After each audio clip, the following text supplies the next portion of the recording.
Yo creo que el sufrimiento es una experiencia que afecta a todas las personas. Yo diría que el sufrimiento es algo universal, algo global. No importa la raza, no importa la cultura, no importa la posición geográfica, la posición social, económica. O sea, todas las personas de una u otra forma están sufriendo en el mundo. Unos sufren por falta de dinero y otros sufren porque lo tienen. Tienen que estar escondidos, tienen que estar con guardaespaldas, no tienen la libertad que los que no tenemos dinero tenemos. Algunos tienen dinero pero no tienen salud y eso también los lleva a sufrir. Entonces, el sufrimiento está a la orden del día. Se puede manifestar a través de dolor, angustia, pena y muchas veces ese sufrimiento viene no por causa de nosotros, sino por causa de seres queridos. Quizás por hijos, quizás por hermanos, quizás por familiares que no conocen al Señor, pero siempre, mis queridos hermanos, estamos vinculados o estamos rodeados del sufrimiento. Y ante el sufrimiento, nosotros podemos responder de muchas formas.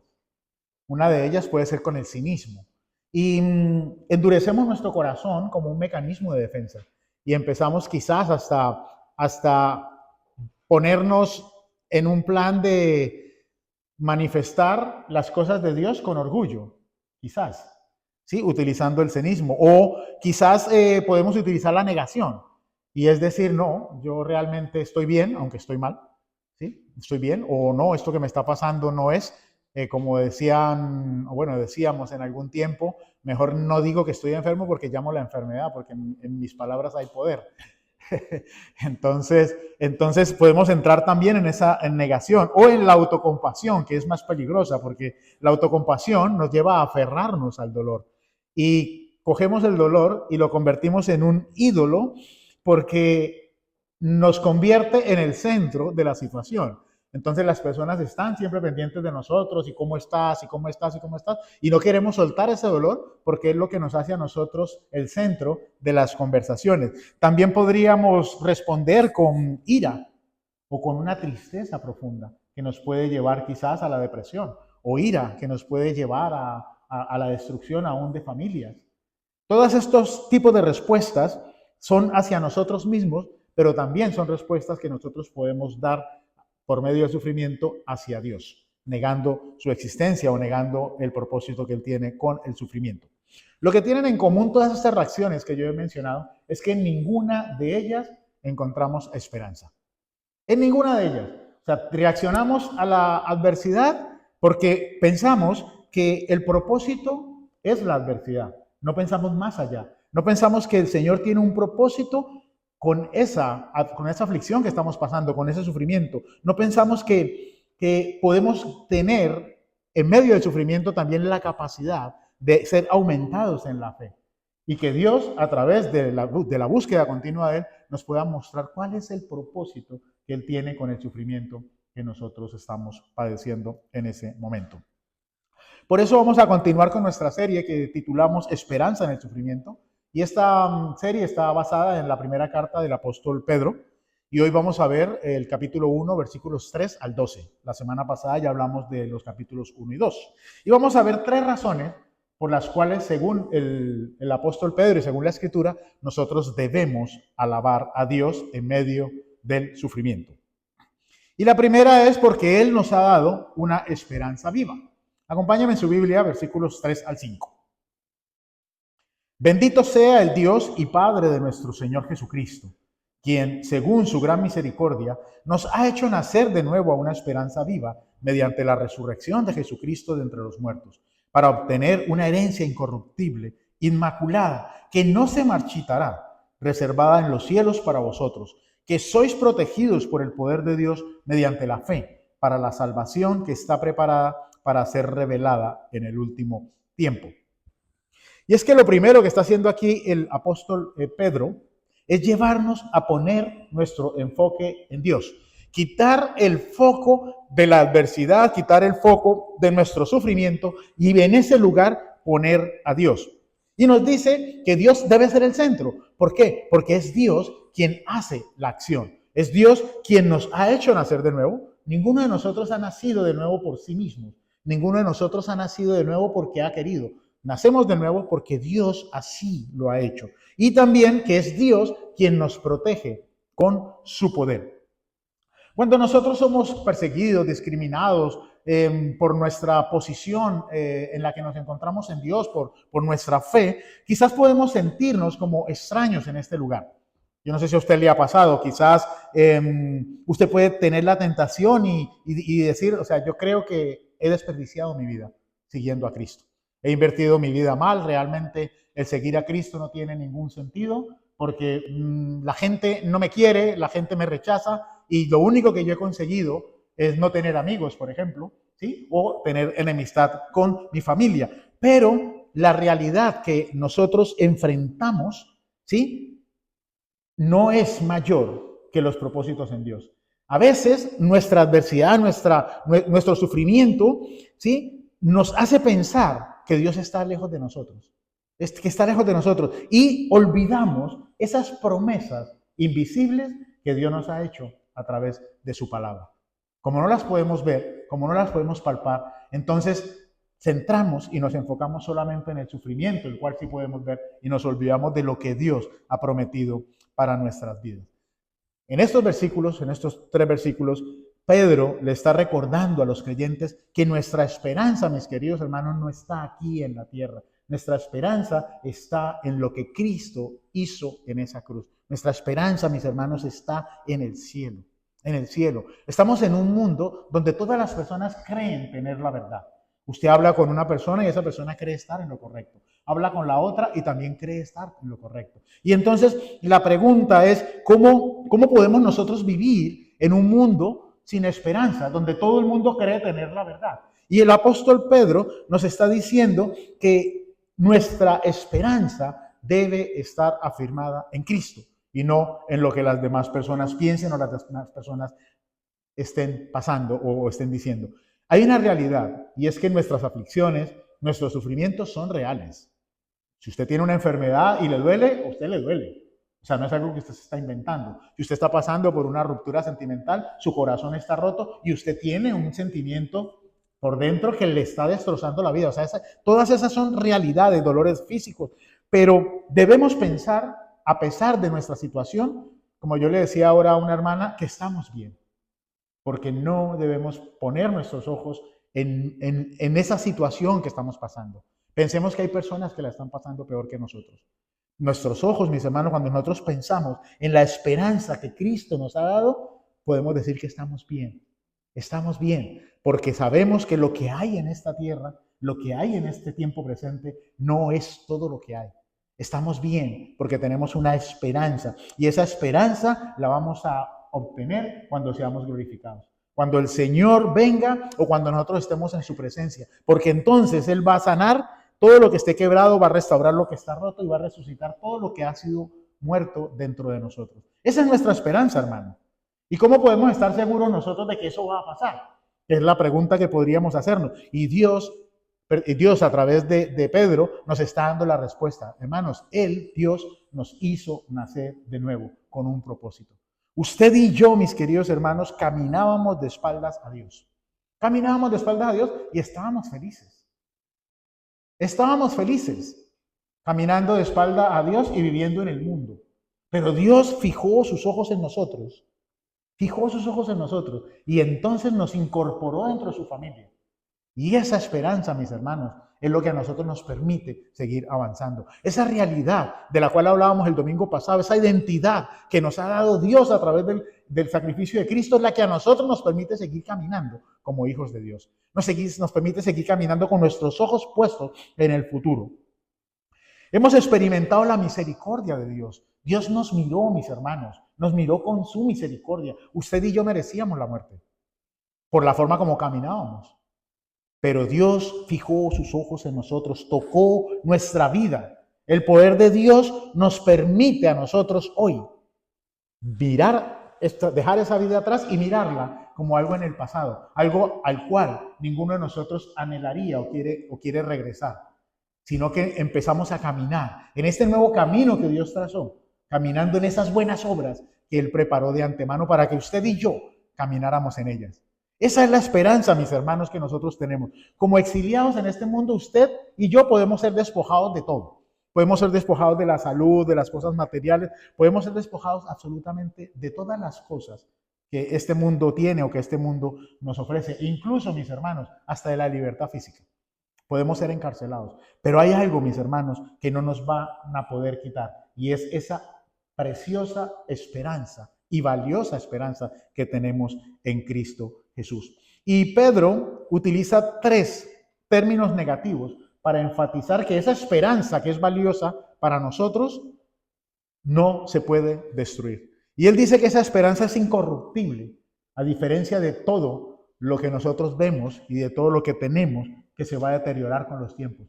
Usted puede tener el carro más lujoso, el carro más caro, pero si usted lo deja parado durante mucho tiempo se va a deteriorar. Puede comprar el dinero, las zapatillas o la ropa que quiera, con el tiempo se va a desgastar, mis hermanos, se va a deteriorar. Absolutamente todo lo que usted pueda adquirir en este mundo se va a deteriorar, incluyéndonos a nosotros, mis hermanos, incluyéndonos a nosotros. Los que ya no tenemos 20, vemos cómo nuestro cuerpo se va deteriorando con el tiempo. O sea que ni siquiera podemos jactarnos de los jóvenes o de los bellos o de lo bellos que podamos ser. Porque todo eso con el tiempo, mis queridos hermanos, se va a deteriorar. Dice que también esa esperanza es incontaminada. O sea que la esperanza que tenemos en Cristo jamás va a poder ser manchada, ni por el mal, ni por la injusticia. Y por último, es inmarcesible, lo cual significa que no pierde su belleza ni el valor con el tiempo. La esperanza en Cristo, mis hermanos, desde el día que nosotros la adquirimos, cuando llegamos a Él, permanece igual de valiosa hasta el día que nosotros nos presentemos delante de Él. Y esta es la primera razón que nos da el apóstol Pedro para que nosotros podamos alabar y podamos bendecir a Dios. Nos ha dado una esperanza inconmovible en un mundo que tiene una corriente muy poderosa, que si usted y yo no estamos afirmados en la roca, créame que nos va a arrastrar. Nos va a arrastrar, mis hermanos. Por eso la esperanza en Cristo es el mejor antídoto que nosotros podemos tener cuando el desánimo que viene por las circunstancias nos alcanza. Cuando vienen los problemas, cuando vienen las dificultades, cuando vienen las aflicciones, cuando viene el sufrimiento, hermanos, nos desanimamos. Es una realidad, porque estamos en este cuerpo carnal, en este cuerpo que vive de emociones. Vive de emociones. Y aunque la Biblia dice que vivimos por fe y no por vista, o sea, es imposible separar nuestras emociones de nosotros. Lo bueno que tenemos los creyentes, mis hermanos, es que aunque nos desanimamos, no permanecemos en un estado de desánimo permanente. Porque el Espíritu Santo de Dios redarguye nuestras vidas y entonces nos dice, como le dijo Dios a Josué, levántate, levántate, no llores a mi siervo y entonces haz lo que yo te he mandado hacer. Lo segundo que nos dice el apóstol Pedro es que debemos adorar a Dios porque el sufrimiento no puede destruir nuestra fe. Versículos 6 al 9. En lo cual os regocijáis grandemente, aunque ahora por un poco de tiempo, si es necesario, seáis afligidos con diversas pruebas, para que la prueba de vuestra fe, más preciosa que el oro que perece, aunque probado por fuego, sea hallada que resulta en alabanza, gloria y honor en la revelación de Jesucristo, a quien sin haberle visto le amáis, y a quien ahora no veis, pero creéis en él, y os regocijáis grandemente con gozo inefable y lleno de gloria, obteniendo como resultado de vuestra fe la salvación de vuestras almas. Una de las reacciones o de las primeras reacciones cuando viene la aflicción, cuando viene el sufrimiento en nuestras vidas, es preguntarnos qué hicimos mal. O sea, ¿qué hice yo mal? O pensar, o sea, ¿por qué Dios me ha abandonado? Sí, como dicen por allí, algo debe estar pagando. ¿Sí? Que fue lo que le dijeron a aquel enfermo, ¿no? O sea, ¿quién pecó? ¿Este o sus padres? Esa es la tendencia. O sea, ay, el hermano está así enfermo, algún pecado oculto tendrá. Eso he escuchado yo por allí. Mis queridos hermanos, usted y yo no nos hemos equivocado absolutamente en nada. En nada. Todo esto hace parte del plan de Dios. Pedro le está hablando a personas que están experimentando diversas pruebas. Los hermanos están en pruebas, están pasando sufrimiento, están pasando dificultad. Y Pedro lo que hace es no minimizar la aflicción que están teniendo, sino que les está diciendo que deben poner ese sufrimiento y esa aflicción en la perspectiva de Dios. Miremos a Dios con ese sufrimiento. Y Él les dice, este sufrimiento es por un poco tiempo. Mis hermanos, ningún sufrimiento que nosotros padezcamos en este mundo va a ser para siempre, no va a ser eterno, pero les está diciendo que es temporal, porque ningún sufrimiento se puede comparar con esa gloria venidera de Jesucristo cuando la tengamos por la eternidad. Él dice que las pruebas tienen un propósito transformador y está comparando al creyente que está pasando por esas pruebas como el oro y está diciendo que la prueba, mis hermanos, en los creyentes tiene un aspecto poderoso y un aspecto muy valioso para nuestras vidas, aunque nosotros quizás no lo entendamos así. Porque es en la prueba, mis queridos hermanos, donde nosotros vamos a ser probados en nuestra fe. ¿Ustedes se acuerdan del Deuteronomio, lo que le dijo Dios al pueblo?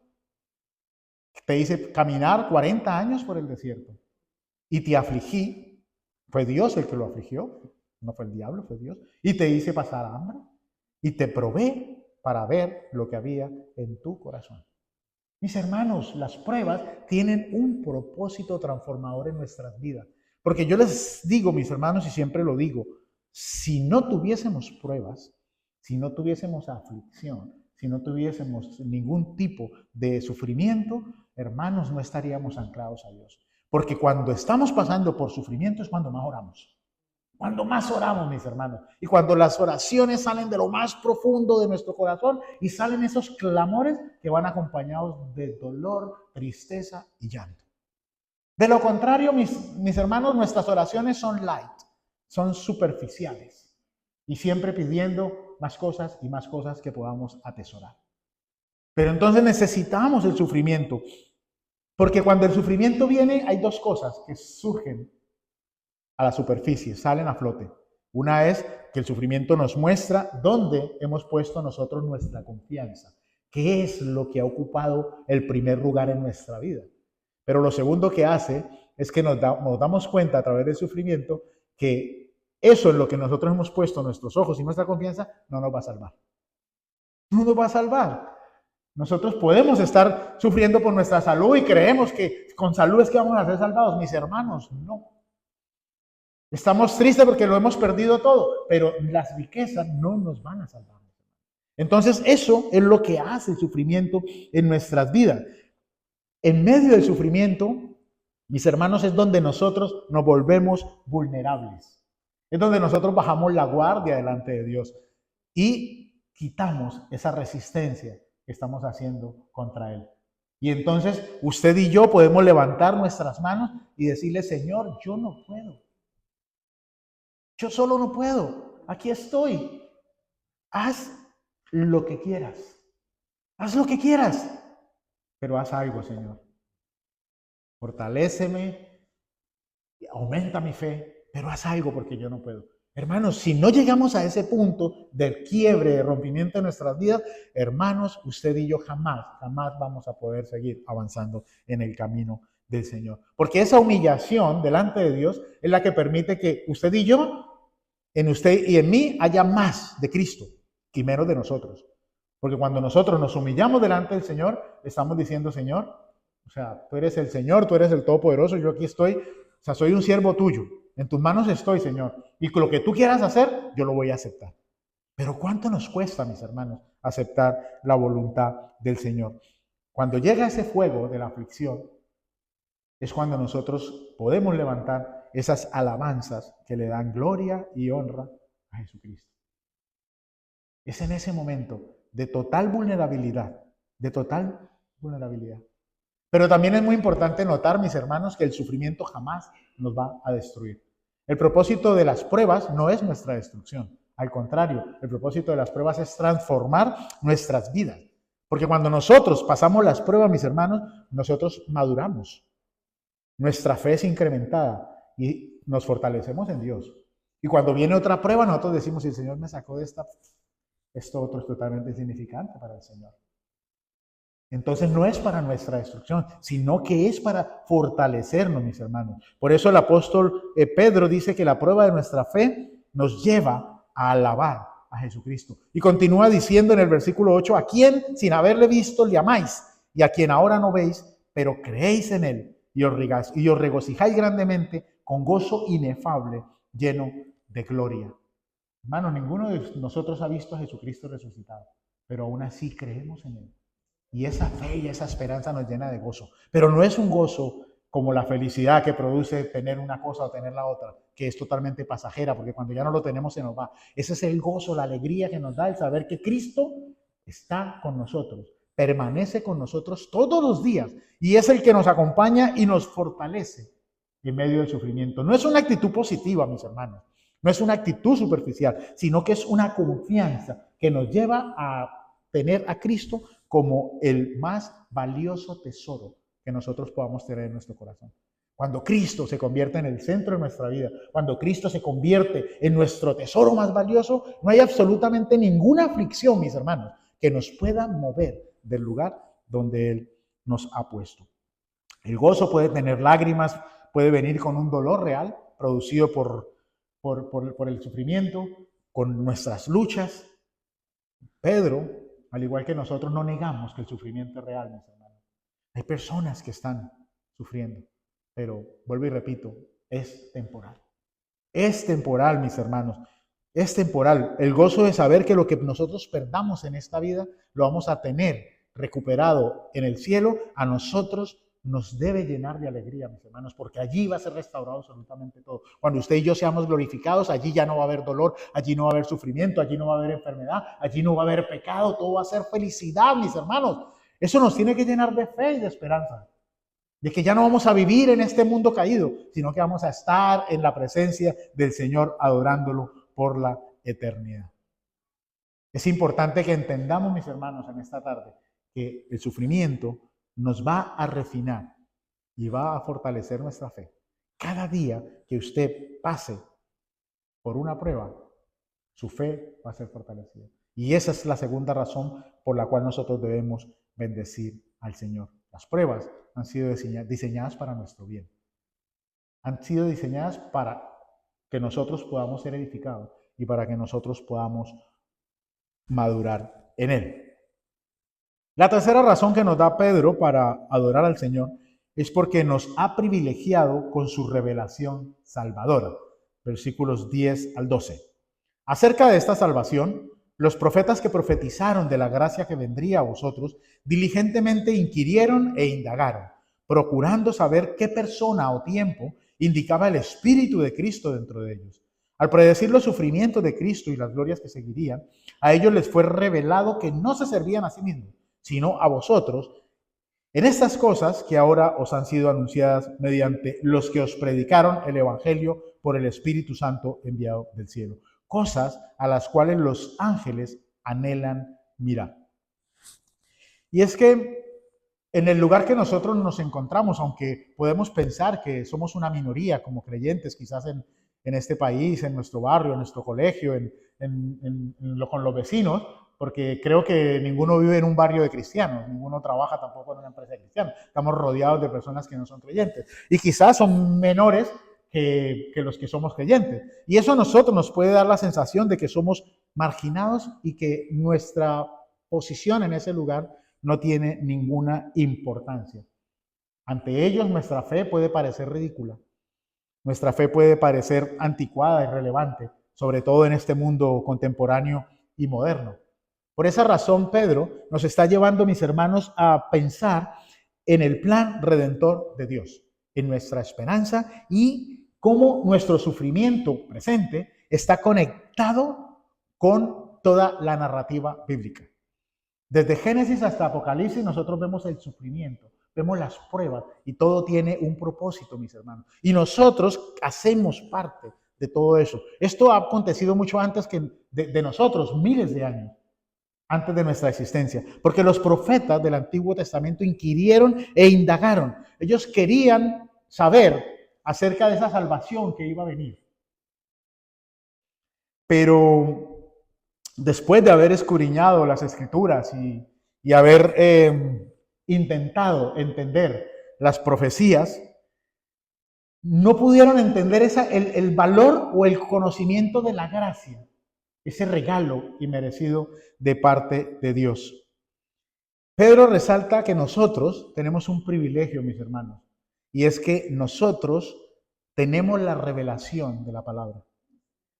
Y a través de la revelación de la palabra, usted y yo podemos entender la gracia de Dios.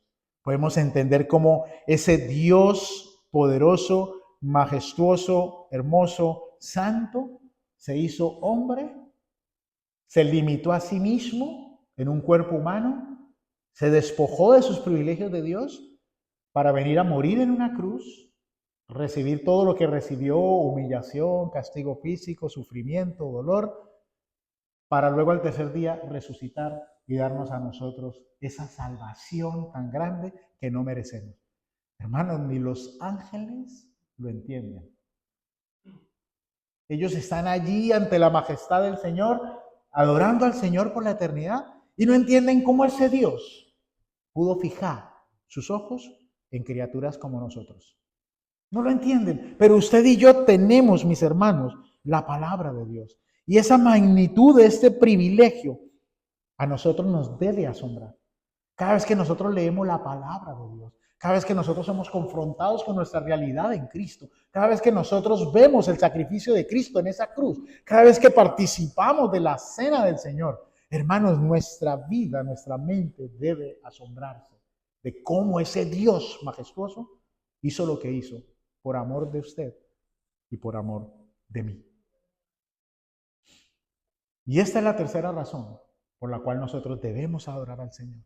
Debemos bendecirlo, porque Él nos ha dado el privilegio de tener la comprensión dentro de nuestra mente limitada de lo que esa salvación significa para nosotros.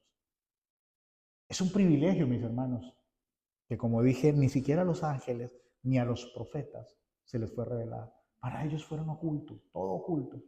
Pero a nosotros el Señor nos ha permitido comprenderlo. Por lo tanto, mis hermanos, Pedro nos está diciendo que en lugar de pensar que usted y yo somos insignificantes a los ojos del mundo, debemos pensar que somos privilegiados y ocupamos un lugar muy importante dentro de la narrativa de la Biblia. Usted y yo somos la generación que precedió a la iglesia primitiva. Somos la generación a la cual se le ha encargado la gran labor de predicar el Evangelio, la gran labor de anunciar las virtudes de aquel que nos rescató de las tinieblas a su luz admirable. Usted y yo hemos sido escogidos para esa misión. ¿Usted no considera que eso es un privilegio grande, hermano? Porque Dios podría haber enviado sus ángeles para que hicieran eso, pero no. Nos escogió a nosotros, lo escogió a usted, me escogió a mí. Somos parte del plan divino. Por lo tanto, es inaceptable que nosotros, los creyentes, pensemos que nuestro sufrimiento no hace parte del plan de Dios, que nuestro sufrimiento es un caso aislado del cual Dios perdió el control. En su soberanía, como dije yo la semana pasada, Dios permite que nosotros pasemos pruebas. En su soberanía Dios permite que nosotros suframos, que pasemos dolor, que pasemos enfermedad, con un propósito. Y ese propósito es que nosotros podamos ser también testigos de su grandeza y que nosotros podamos, a través de ese gozo que sobrepasa todo entendimiento, que las personas digan, wow, tú con lo enferma que estás o con lo enfermo que estás y estás siempre rebosando de felicidad. Tú en la pobreza que estás y eres más generoso de los que tienen. O sea, para eso el Señor nos hace vivir en esta vida y nos hace pasar por las situaciones que pasamos, para que nosotros seamos testimonio, un testimonio vivo para todos aquellos que no le conocen y para todos aquellos que nos rodean. Tenemos que ser, mis hermanos, parte de la extensión del plan de Dios, parte de la extensión del amor de Dios a través de las obras que nosotros hagamos. Para terminar, mis queridos hermanos, nosotros debemos reconocer a Jesucristo en ese camino del sufrimiento. Es alentador cuando leemos este mensaje del apóstol Pedro, ver que tiene mucha similitud con lo que pasó en el camino de Maús. Creo que todos ustedes como grandes lectores de la Biblia conocen ese pasaje, que van los discípulos caminando y ellos van desanimados, porque, claro, aquel que los iba a a salvar, fue crucificado y murió en esa cruz. Su esperanza estaba destrozada, estaban desanimados, sin fe, diciendo, nosotros esperábamos que Él sería quien redimiera a Israel. Y utilizaban el tiempo pasado porque no sabían, no tenían la revelación de la palabra que nosotros tenemos, mis hermanos. El sufrimiento en ese caso había matado todas sus ilusiones y todas sus esperanzas. Pero ¿qué hizo Jesús? Jesús no minimizó su dolor, Jesús no minimizó su sufrimiento, Jesús no les recriminó, no les reprochó su falta de fe, sino que Jesús se puso al lado de ellos y caminó con ellos. Y durante todo el camino que ellos caminaban con Jesús, aunque no le reconocían, Jesús empezó, comenzando por Moisés, dice la Escritura, y todos los profetas, les explicó lo que decía de él en todas las Escrituras. En otras palabras, mis hermanos, Jesús les mostró la manera correcta de interpretar su sufrimiento dentro del gran relato de la creación de Dios. Y es lo que nosotros estamos invitados a hacer, mis queridos hermanos. Jesús está con nosotros. Jesús camina con nosotros. Él prometió que iba a estar con nosotros hasta el último día, hermano, de nuestra vida aquí en la tierra. Yo le creo de verdad, yo le creo. Y aún en medio del sufrimiento, Él camina con nosotros. Pedro nos muestra cómo debemos interpretar nuestras diversas pruebas mirando a través de la cruz de Cristo, mirando lo que Cristo ha hecho en nosotros. Y tanto en el caso de los discípulos como en nuestro caso, a través de mirar, a través de la lente de la cruz, debe abrir nuestros ojos. Si ustedes se acuerdan, los discípulos identificaron a Jesús después de su resurrección por la manera en que bendijo el pan, lo partió y se lo dio a ellos. Fue la forma en la que lo identificaron porque no podían reconocer a Jesús. Pero cuando Él hizo eso, ellos dijeron, wow, el Maestro está en medio de nosotros. Hermanos, Cristo está con nosotros en medio de nuestras pruebas. Y que en medio de nuestro sufrimiento, en medio de nuestro dolor, nosotros podamos decir como dijeron ellos, no ardía nuestro corazón dentro de nosotros mientras nos hablaba en aquel camino cuando abría las Escrituras. Hermanos, que cuando usted y yo nos acerquemos a este libro que se llama la Biblia, nuestro corazón arda del fuego del Espíritu Santo de Dios, obrando a través de cada palabra que nosotros podamos leer. Ese es mi anhelo, mis hermanos. Esa es mi oración. Y cada vez que usted se acerque a la Biblia, usted pueda ser impactado por la palabra del Señor, para que su vida sea transformada. Y para que usted ya no ponga sus ojos en el sufrimiento ni en el dolor, sino que sus ojos estén puestos en Cristo. Llenémonos de esperanza, mis hermanos, sabiendo que nuestro dolor, nuestro sufrimiento presente jamás va a ser comparado con la gloria venidera que ha de manifestarse en todos aquellos que somos hijos de Dios.